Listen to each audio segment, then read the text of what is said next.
I hope YouTube doesn't have a problem with that. The rat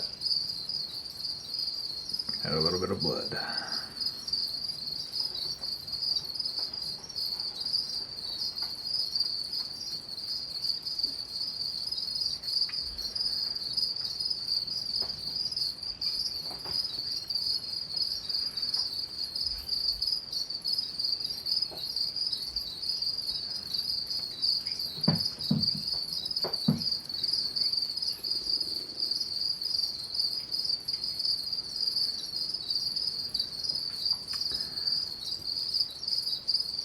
Pretty good.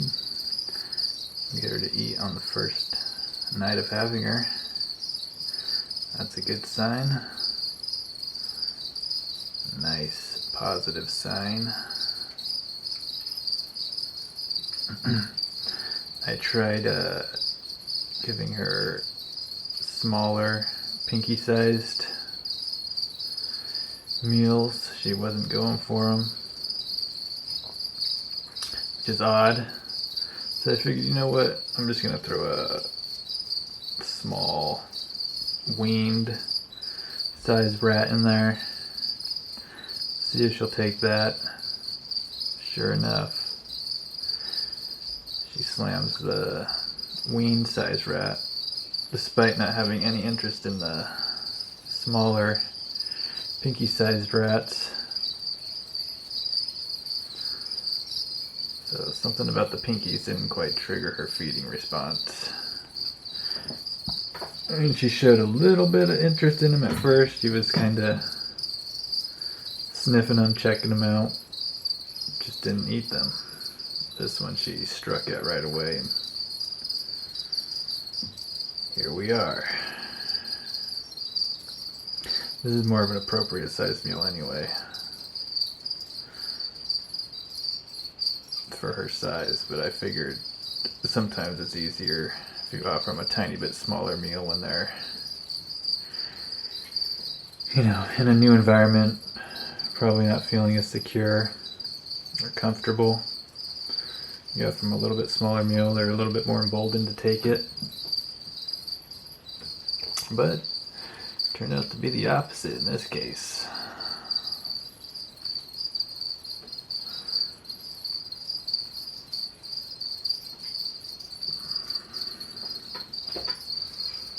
It's kind of just her temporary setup here.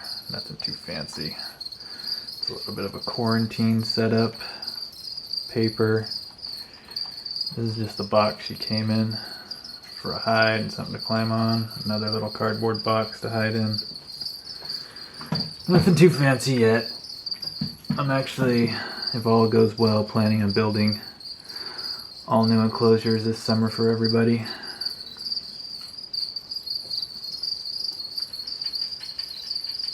We'll see how that goes though.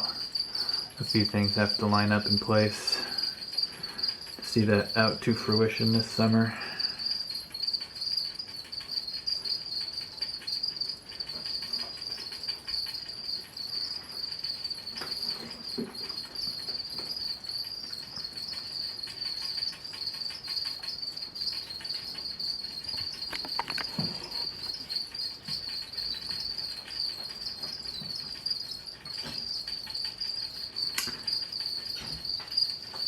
Typically don't feed or film a bunch of feeding videos, but I'm a little excited to have this girl, so you can't blame me for wanting to have as much footage on record of her as possible.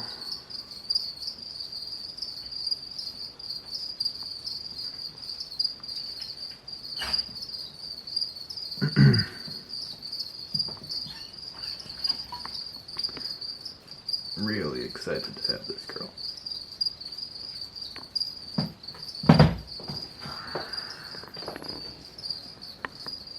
I love all my snakes, but you can't really see under the glasses. She's in shed right now. Deep in shed.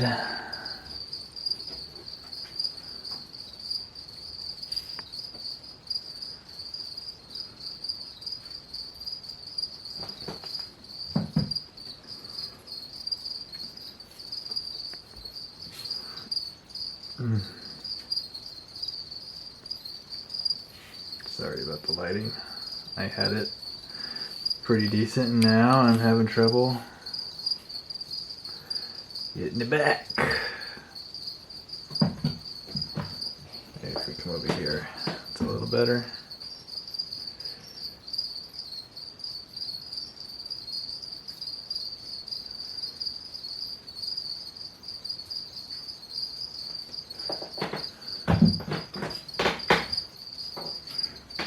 I'm sitting here holding a flashlight in one hand and a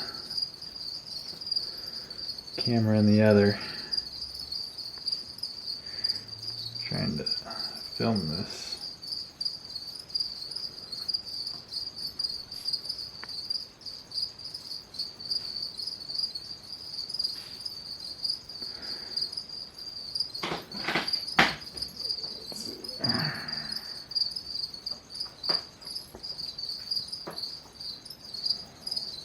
Down it goes. Let's see what kind of lump that size of a rat leaves in her. Shouldn't be too big. It looked like an appropriate sized rat. She downed it no problem.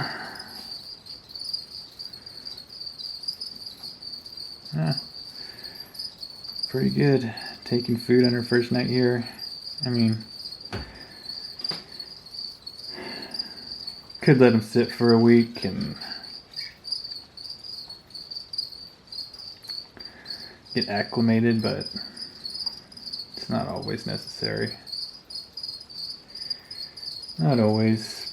Preferably I like to have them in and fed and know that they're comfortable as soon as they get here. Sometimes you gotta give them a little bit of time to adjust. My big girl down there took a while to adjust when I first got her.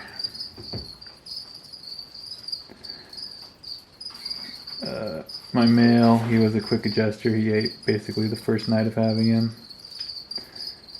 The albino, I think he took about a week or two. Can't really remember. I remember she was finicky for a while. And even now she, for whatever reason, will go off food for a month or two. I think that's just part of her natural disposition. Some snakes do that. Every snake is different. This one seems like it's not going to be giving me any problems feeding, which is good. That's what you like to have.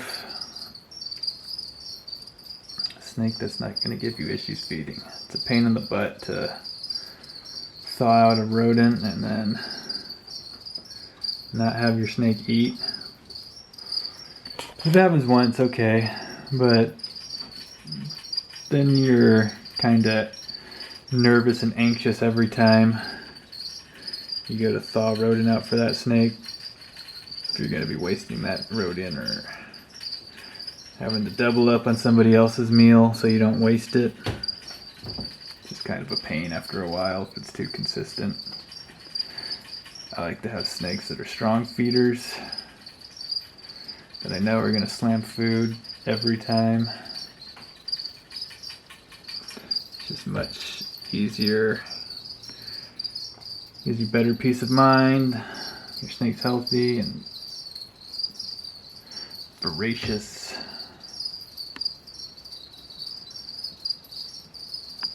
Yeah, I'm like a kid in a candy factory right now with this.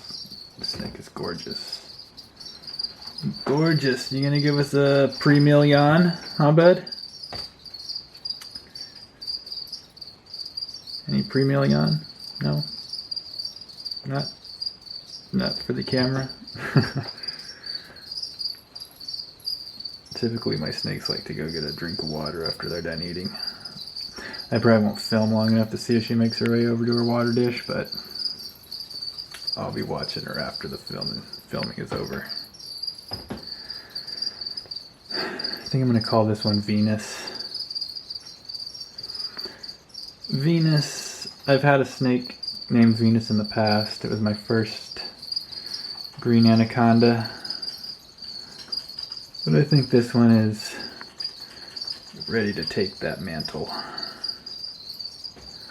She looks like a Venus. She looks like a Venus. She's kind of got a fiery color to her. Fiery orangish tint.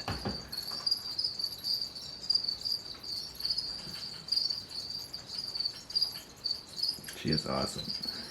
See how her eyes are orange now. Take note for future videos to see if they turn to a gray or solid silver color with the black pupil.